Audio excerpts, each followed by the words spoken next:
Olha só, olha aqui, ó. Estamos com o desejado, tá? Para você ler aí e divulgar para outras pessoas. Querido bondoso Deus, abençoa aqueles que irão ouvir essa mensagem agora. Em nome de Jesus, amém. Isso aqui é uma série do desejado.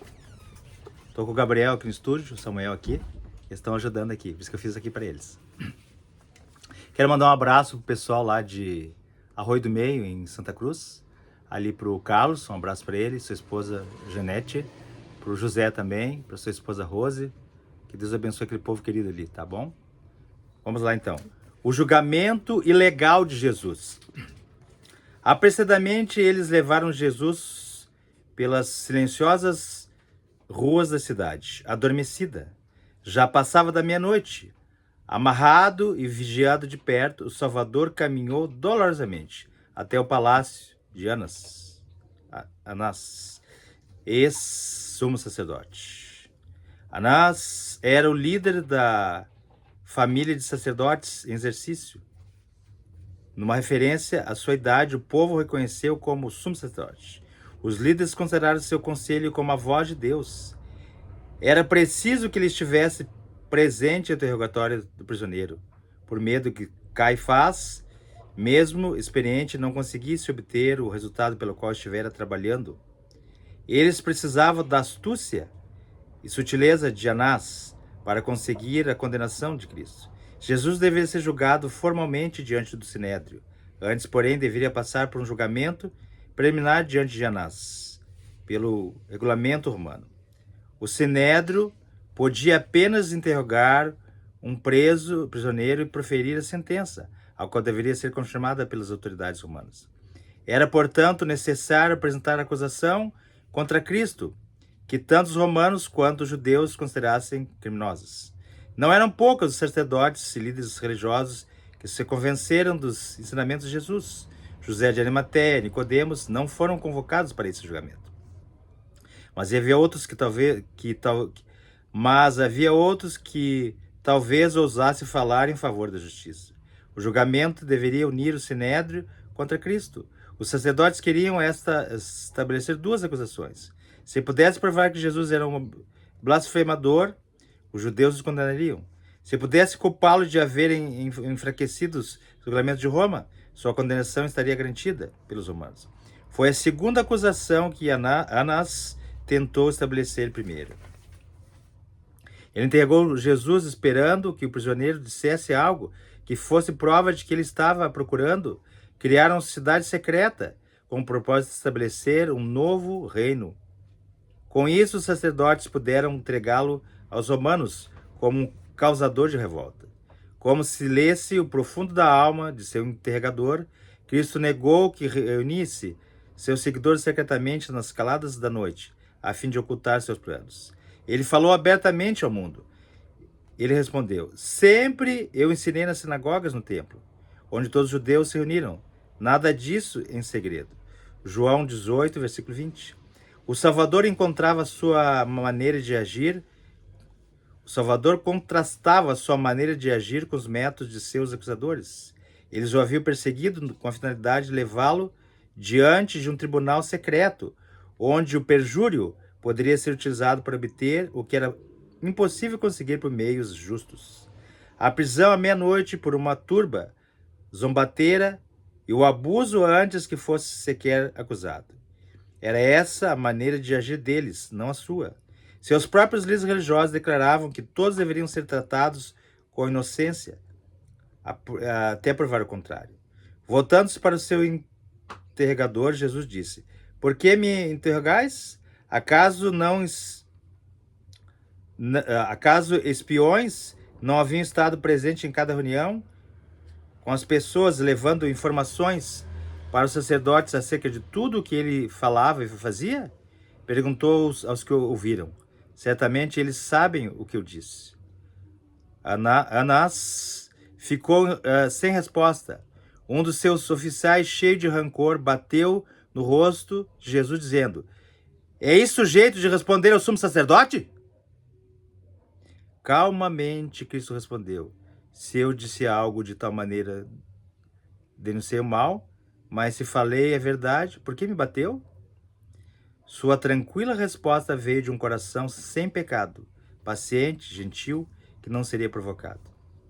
Era das mãos de seres em favor dos quais estava fazendo um infinito sacrifício que Jesus recebia cada dignidade. Ele sofreu a proporção de suas autoridades e ódio pelo pecado. Ser julgado por homens que agiam como demônios sob o controle de Satanás, em revolta. Ele sabia que se exibisse seu poder divino, poderia lançar ao chão seus cruéis atormentadores. Isso fazia com que o julgamento fosse ainda mais difícil de suportar. Os judeus, estavam esperando por um Messias a fim de mudar a corrente de pensamentos do povo por meio de uma exibição de vontade dominadora e de força brigando que todos reconhecessem sua supremacia. Por isso, ao ser tratado com desprezo, Cristo sentiu forte tentação de mostrar seu caráter divino, fazendo com que seus perseguidores confessassem que ele era o Senhor acima dos reis, governadores, sacerdotes do templo.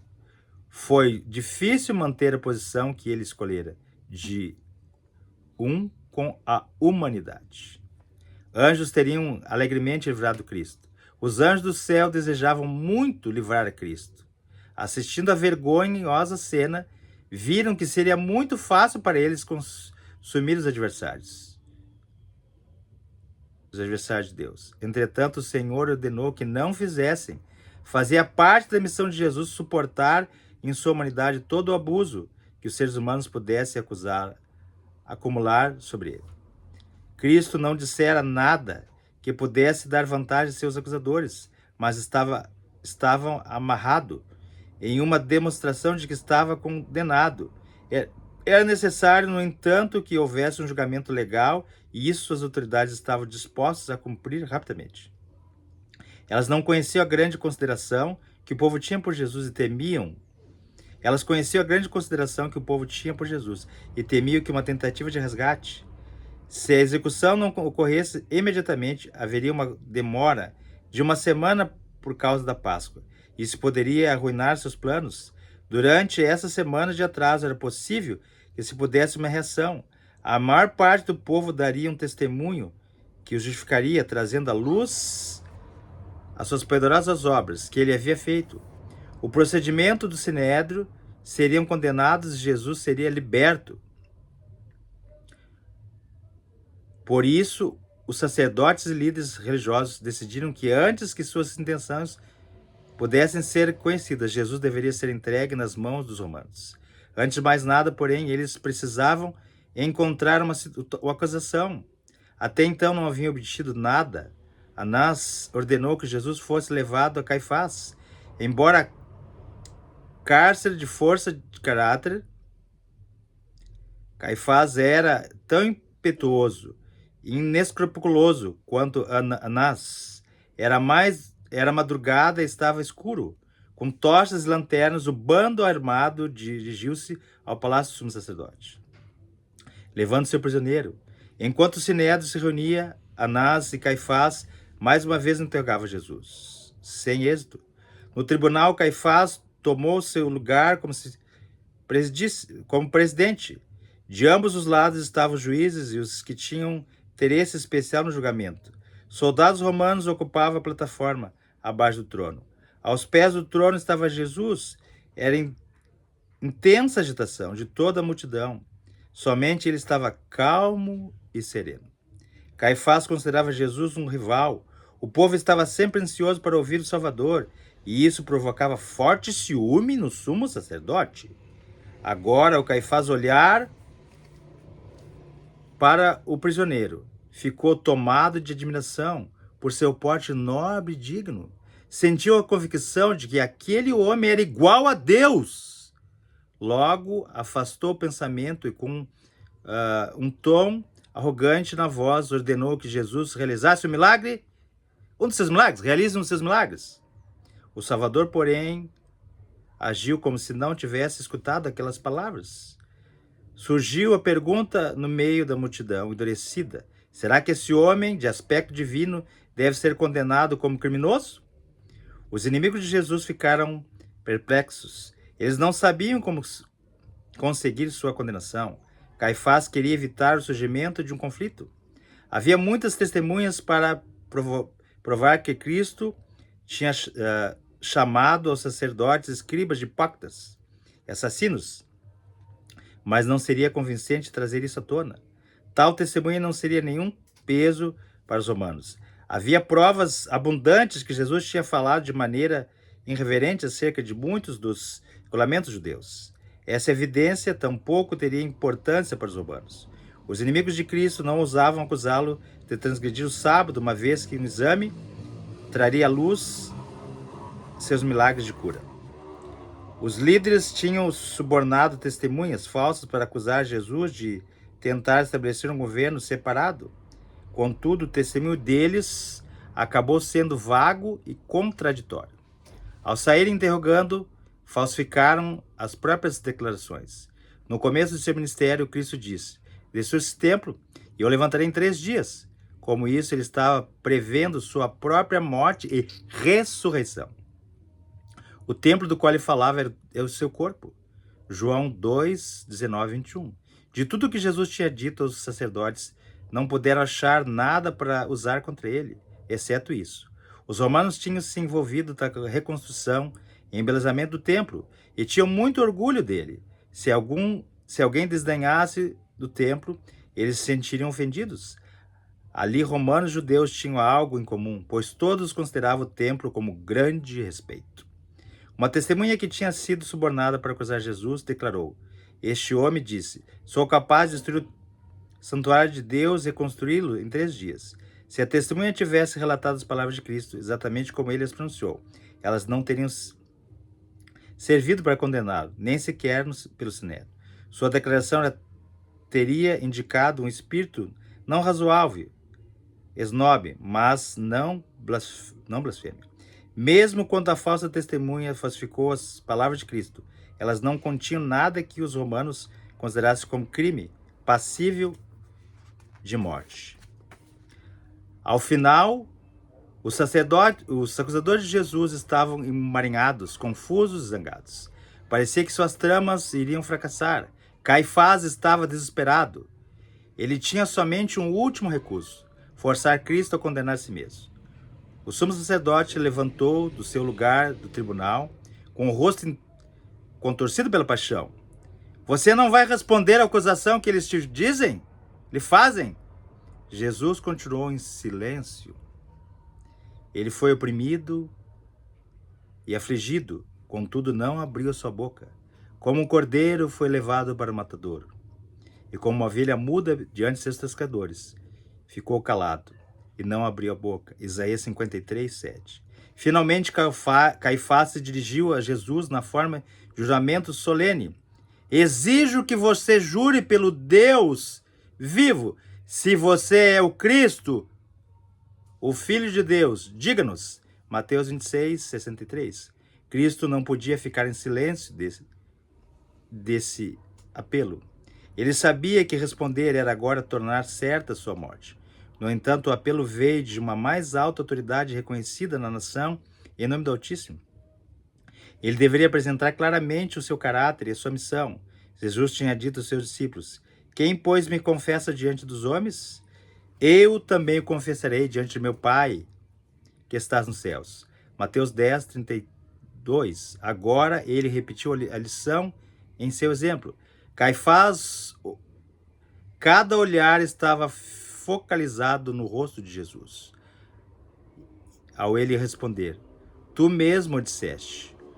Uma luz celestial parecia iluminar seu semblante pálida, ao acrescentar: "Mas eu digo a todos vós, chegará o dia em que vereis o Filho do Homem assentado à direita do Poderoso e vindo sobre as nuvens dos céus." Mateus 26, 64.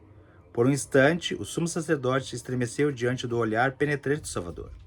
Dali em diante, ele nunca mais poderia esquecer aquele olhar prescrutador do perseguido Filho de Deus. Caifás, quase convencido, o pensamento de que todos teriam que comparecer diante do tribunal de Deus, aterrava Caifás. As cenas do juízo final percorriam sua mente. Ficou um momento, ele viu as sepulturas devolvendo seus mortos com segredos que se esperava que estivessem ocultos para sempre. Sentiu como se o juiz eterno estivesse lendo seu coração. Trazia à vista mistérios que supunham ocultos com os mortos. Caifás havia negado a doutrina da ressurreição, do juízo, de uma vida futura. Então, uma fúria satânica o enlouqueceu. Rasgando suas vestes, exigiu que o conselho condenasse o prisioneiro por blasfêmia. Por que precisamos de mais testemunhas? E disse: vocês acabaram de ouvir a blasfêmia que acham? E todos concordaram. Caifás ficou furioso consigo mesmo por crer nas palavras de Cristo. Em vez de quebrantar seu coração, confessou que Jesus era o Messias. Rasgou suas vestes sacerdotais. Em decidida resistência, esse ato tinha profundo significado. Ele fez aquilo para garantir a condenação de Cristo, mas ao fazê-lo, o sumo sacerdote condenou a si mesmo. Pela lei de Deus, ele estava desqualificado para o sacerdócio. Caifás havia pronunciado sobre si mesmo a sentença de morte. O sumo sacerdote não podia rasgar suas vestes. Pela lei levita, sob nenhuma circunstância o sacerdote podia rasgar sua roupa. Cristo havia dado ordem expressa a Moisés a esse respeito. Levíticos 10, 6. O homem finito poderia rasgar o próprio coração, mostrando um espírito contrito e humilde. Entretanto, ninguém podia rasgar as vestes sacerdotais, pois isso mancharia a representação das coisas celestiais. O sumo sacerdote que ousasse se apresentar no sacrifício sagrado do santuário com a veste rasgada era considerado como se estivesse separado de Deus. A ação de Caifás mostrou para a paixão humana e humana imperfeição. Rasgando suas vestes, Caifás anula a lei de Deus para seguir as suas tradições humanas. Uma lei foi feita por homens. Determinava que, em caso de blasfêmia, um sacerdote podia rasgar suas vestes por horror ao pecado e ficar sem culpa. Neste ato, porém, o próprio Caifás estava cometendo blasfêmia. Ao Caifás rasgar suas vestes, seu ato significou o lugar que, a partir de então, a nação judaica ocuparia para com Deus. O povo judeu havia rejeitado aquele que era o cumprimento de todos os símbolos, a substância de todas as suas sombras. Israel tinha se divorciado de Deus, bem como o sumo sacerdote poderia ter rasgado suas vestes em horror por si mesmo e pela nação. A injustiça do julgamento de Cristo. O Sinédrio tinha pronunciado que Jesus merecia a morte, mas era contrário à lei judaica. Em julgar um prisioneiro à noite, em uma condenação legal, não podia ser feito a não ser à luz do dia e consenso pleno do conselho. Apesar disso, o Salvador foi tratado como criminoso, condenado e entregue para ser ultrajado pelo que havia de mais abjeto na espécie humana, cercado por pessoas que zombavam de sua afirmação de ser o Filho de Deus. Jesus foi levado por todo o pátio palaciano, até a sala de guarda. Suas palavras, vindo sobre as nuvens do céu, eram repetidas com escárnio pelos que rodeavam, enquanto estavam na sala de guarda, à espera do julgamento ilegal. Jesus não tinha nenhuma proteção, e a ralé ignorante aproveitou a oportunidade para revelar todos os elementos satânicos da sua natureza. O porte divino de Cristo enchia de raiva insensana. A misericórdia e a justiça foram pisoteadas. Nunca um criminoso tinha sido tratado de forma tão desumana como o Filho de Deus. Entretanto, nenhuma mão inimiga podia ter desferido o golpe a Jesus, que Jesus causou a dor mais profunda, Enquanto era examinado diante de Caifás, ele tinha sido negado por um de seus discípulos. Pedro e João se atreveram a seguir Jesus de longe. A turba havia levado Jesus preso. Os sacerdotes reconheceram João e deixaram que ele entrasse na corte, esperando que testemunhasse a humilhação de seu líder. Ele rejeitou a ideia de que alguém assim pudesse ser o Filho de Deus. João falou em favor de Pedro, conseguindo que ele também entrasse. Uma fogueira havia sido acesa no pátio, pois era a madrugada e fazia frio. As pessoas se juntaram em volta do fogo, e Pedro presunçosamente se reuniu a elas. Ao se misturar à multidão, eles esperavam ser considerado um dos que haviam levado Jesus para o salão de julgamento. Pedro fracassa. A mulher que cuidava da porta olhou atentamente para Pedro. Notando sua feição abatida, achou que ele podia ser um dos discípulos de Jesus. Curiosamente perguntou: você não é um dos discípulos desse homem? Pedro ficou assustado e confuso e fingiu não entender. Mas ela insistiu. Pedro se sentiu forçado a responder e com raiva disse: mulher, não o conheço. Lucas 22, 57.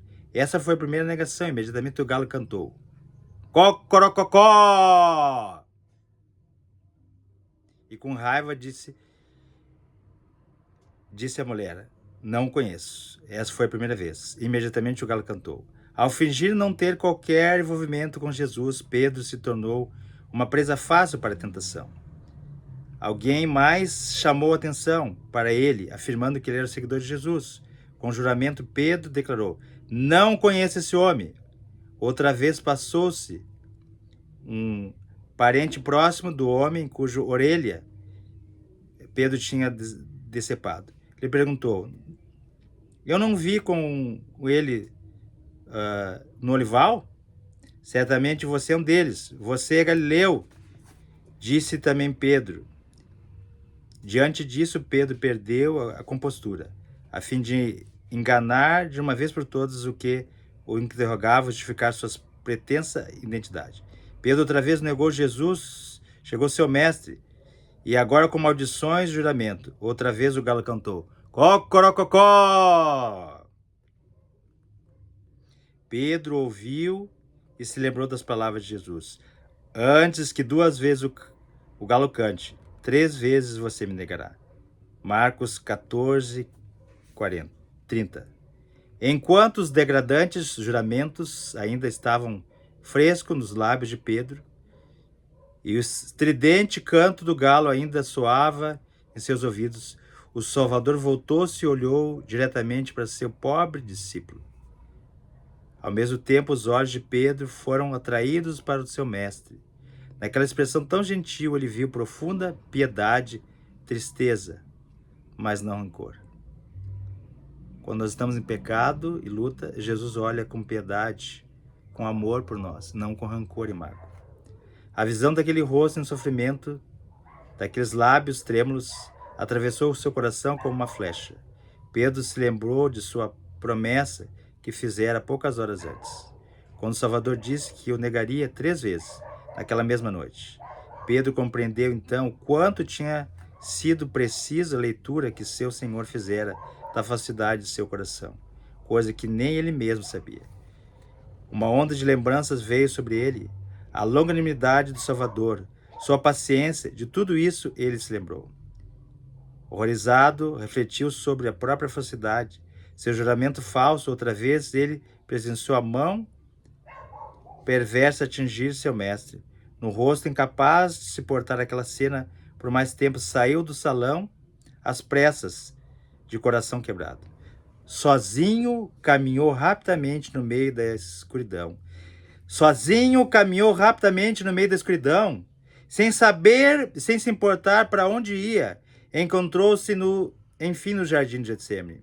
Com amargo remorso, lembrou-se de que Jesus havia agonizado sozinho em oração. Lembrou-se da sua solene instrução: vigiem e orem para que não caia em tentação. Mateus 26, 41. Para o seu coração a sangrar, foi uma tortura saber que ele estava assentado, que ele havia acrescentado o mais pesado dos fardos, a humilhação e dor ao Salvador. Pedro prostrou-se e desejou morrer. Se tivesse passado aquelas horas no jardim em vigília e oração, Pedro não teria ficado à mercê de sua debilidade, força. Não havia negado seu Senhor. Se os discípulos tivessem vigiado com Cristo em sua agonia, eles estariam preparados para testemunhar seu sofrimento na cruz. Em meio às sombras das horas da maior provação, a esperança teria iluminado a escuridão e sustentado a fé. Esforços decididos para condenar Jesus. Logo que amanheceu, o Sinédrio se reuniu outra vez. Jesus novamente foi levado à sala de conselho. Ele havia declarado ser o Filho de Deus, mas o conselho não podia condená-lo por isso, pois muitos não haviam estado na sessão da noite, e portanto não ouviram suas palavras. Ele sabia que o oficial romano não encontraria nada naquele que fosse digno de morrer nessas palavras. Se todos pudessem ouvir dos seus lábios sua afirmação de que era o Messias, ela poderia ser torcida, transformada, sem nenhuma afirmação política traiçoeira. Se você é o Cristo, Filho de Deus, diga-nos, eles disseram. No entanto, o Cristo ficou em silêncio. Eles continuaram a pressioná-lo com perguntas. Finalmente ele respondeu: se eu vos disser, não crereis em mim? E eu vos perguntar, não me respondereis? Porém, acrescentou a solene advertência: mas de agora em diante, o Filho do Homem estará sentado à direita do Deus Todo-Poderoso. Então você é o Filho de Deus? Eles perguntaram a Jesus, disse a eles: vocês estáis dizendo que eu sou. Aos gritos eles disseram: por que precisamos de mais testemunha? Acabamos de ouvir dos próprios lábios dele. Lucas 22, 63 a 71. Jesus deveria morrer. Tudo o que era necessário era que os romanos confirmassem a condenação. Vem então a terceira cena de abuso, ainda pior do que aquela, já infligidas pela plebe ignorante. Ocorreu na presença dos sacerdotes e líderes religiosos com aprovação deles. Quando os juízes proferiram a condenação de Jesus, uma fúria satânica tomou posse do povo. A multidão correu para Jesus. Não fosse pelos soldados romanos, eles não teriam vivido para... Ele não teria vivido para ser pregado na cruz do Calvário. Teria sido despedaçado. As autoridades romanas interviram, impediram a violência da multidão pela força das armas. Homens pagãos ficaram irados pelo tratamento brutal aplicado, aquele contra quem tinham sido provados. Os oficiais romanos declararam que era contra a lei judaica condenar um homem à morte com base no testemunho dele mesmo. E isso trouxe uma trégua temporária a procedimentos, mas os líderes judeus estavam mortos tanto para a piedade como para a vergonha. Os sacerdotes e líderes religiosos se esqueceram a dignidade do seu cargo e ultrajaram o Filho de Deus com obscenidades. Escarneceram dele por causa de sua filiação. Declararam que por ter se proclamado Messias, merecia a morte mais vergonhosa. Alguém jogou um velho manto sobre a cabeça dele e seus perseguidores bateram em seu rosto, dizendo: profetiza-nos, Cristo. Quem é que te bateu? Um pobre desgraçado cuspiu no rosto de Jesus. Anjos registravam fielmente cada olhar, palavra e ato que insultavam seu amado comandante. Um dia os malvados homens que escarneceram do rosto sereno, empalidecido de Cristo, verão esse mesmo rosto em agonia, mais resplandente que o sol. Que ao você meditar sobre o sacrifício de Cristo, que você possa se entregar nele, permanecer nele e compartilhar desse amor para outras pessoas. Querido bondoso Deus, abençoe aqueles queridos que vão ver agora, em nome de Jesus, amém. Te inscreve no canal aí, querido, e compartilha. Se inscreve e compartilha. Um grande abraço.